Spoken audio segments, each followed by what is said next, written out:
So Master Duel's ban list is affecting our market a little bit. Make sure you guys smash the living crap out of that subscribe button so you guys don't miss out on more awesome content. So, the original Sinful Spoils itself. I guess this makes sense, right? OSS has already become a pretty interesting topic of conversation with the TCG just not really wanting to budge this. The fact that we have the next Allure, update being, Dia Bellstar herself. It's a pretty interesting topic of conversation. But for now, the reality of the situation is $45 is your lowest listings available. You have 4 here from Big City Cards as of filming this, and then another one from Top Cut Chicago, and then one more 45 here from Phantasmal Gaming. 2 play sets are all that remain. Now, you've not had any sales above $42, but it is pretty obvious over the last couple of days that, the Master Duel ban list dropped and people saw an opportunity to pick these up just so that, people could get ahead of things. So I guess that's not the craziest thing to happen right now, but it's definitely, it's interesting, high rarity stuff. People just go for it because they think it's going to be an opportunity to do things. Now, the secret rares down here, these are already kind of low on listings. I mean, 41 on a prismatic secret rare doesn't seem like a lot, but, when you start to get down to the nitty-gritty of it, yeah, also, you've had a few of these moving. Somebody bought 9 at $1.99 a piece. If it becomes a $3 to $4 card, they made, a little bit of money. It's the penny stonk department. It's not a lot, but, it's equal opportunities doing their job.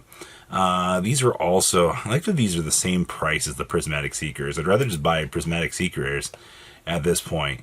Yeah, you have an equal number of these moving, but the thing is, do you need 3 OSS?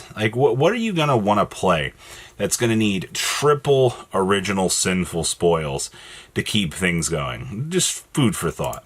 Eclipse Wyvern, this is another one to give some consideration to as we see, the possible push through on the list. Now, you did have, holy crap, this one was more effective than I kind of expected it to.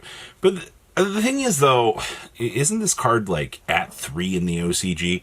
And besides, some super big pile decks, there's really nothing that is going too crazy with it. It is cool that it does give you immediate access into a Dark Arm Dragon card for you to kind of be able to play through with. And I mean, that's cool, but that's about all you really get with this.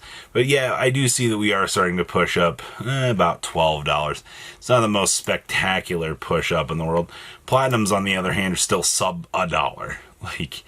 I'm cool with this. This is the kind of stuff I like to see in our market, where, we have extremely cheap cards available as alternatives, and you're not really losing out too much. You had somebody bought 5 for $1 because they looked at the penny stonk and they said, oh, I can afford $5. But when you dip down below this, you have the gold rares, which are 70 cents. OG Supers, which are 50 cents, and 25 cents on the old Rise of the True Dragon structure deck. Honestly, Platinums are 100% the best call here, because we've seen every Platinum across every set in these gold rare, or in these RA sets go crazy. Take that for what you will. This guy. Starlight YummySnatchies are $11. Now, this was also a pretty big one to see. Oh my god. People actually...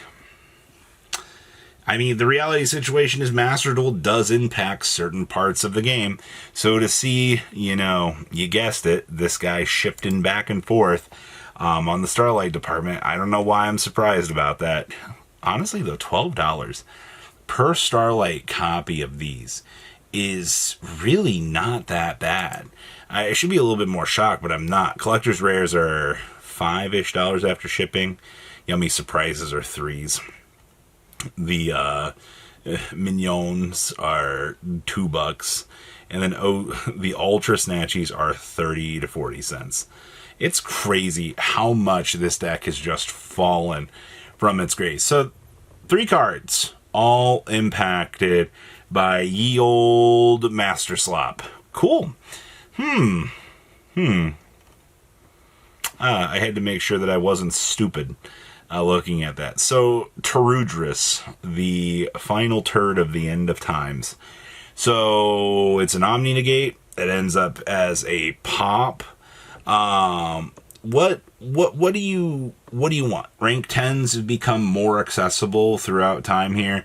You have you have Power Patron stuff doing more level modification stuff than ever before. Level 10's it's become much more accessible and much easier to navigate. That's why now you're watching things like Varudras spike up in price. It's because the last Omni Negate tools that the TCG has running around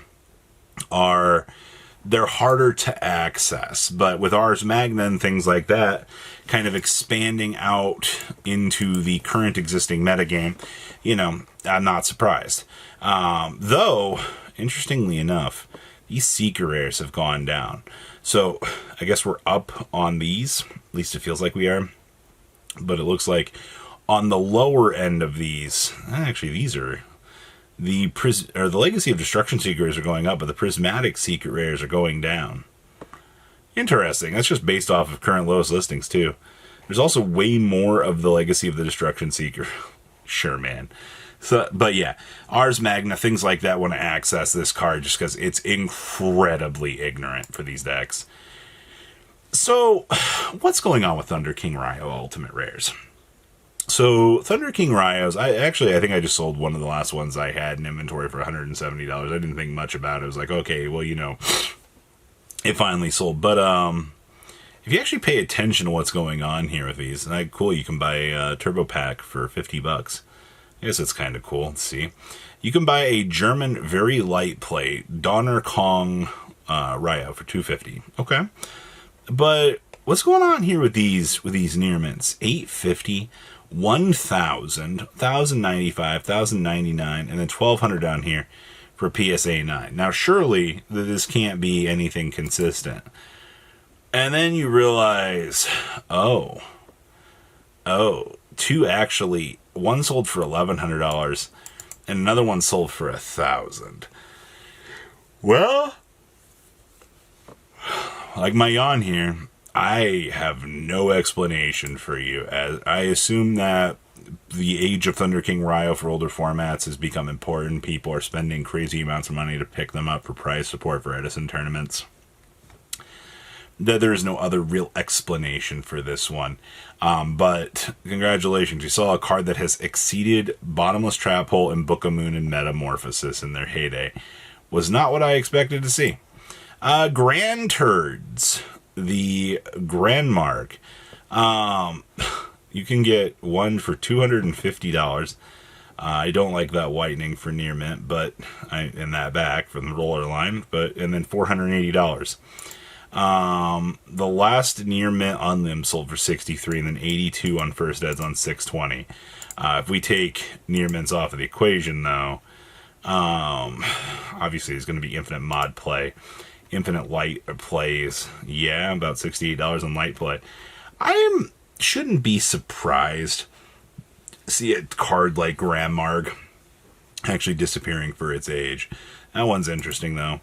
And Krebons has had his day. Holy crap, man. This card just gassed up out of nowhere. But once again, it's a Teledac card. You look back at these older formats, you're like, oh, okay, get a German for $120.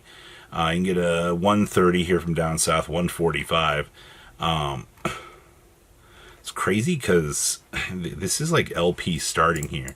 Your craziest sales, you had one actually move at the 150 mark, which, was okay. It wasn't anything like too crazy. And then you had a 47 or a 73, a 50. This card does not move a lot, to say the least. But also, like, some of these duelist leagues are also kind of floating around like $6, $7, 20s for QCRs. I guess I'm not surprised to see QCRs going up. When it's the alternative higher rarity, at least you can get them at 20 for the time being. It's not great.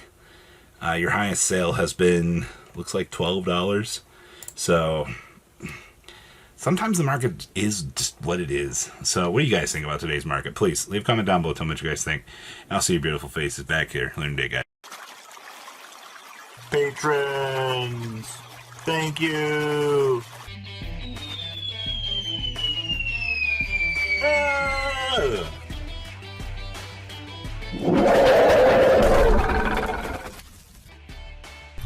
Thank you so much for watching. Check out these other videos.